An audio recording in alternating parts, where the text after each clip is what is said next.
Welcome to McPlum, simple solutions served daily.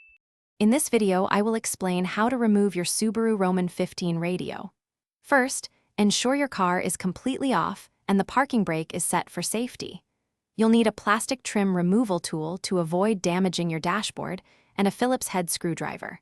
Having a small container for screws is also helpful to keep everything organized during the process. This preparation makes the removal much smoother. Now, let's start by gently prying off the lower dash trim panel using your plastic tool.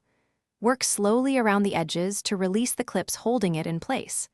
Once that's off, move to the upper air vent trim piece and remove it the same way.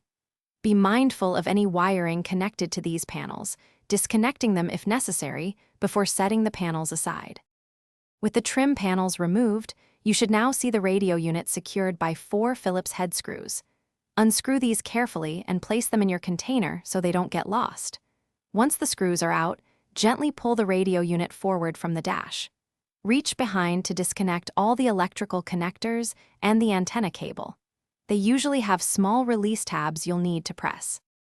After disconnecting all the cables, you can now carefully extract the entire radio unit from the dashboard opening. Take your time to ensure no wires get snagged or damaged during this final step.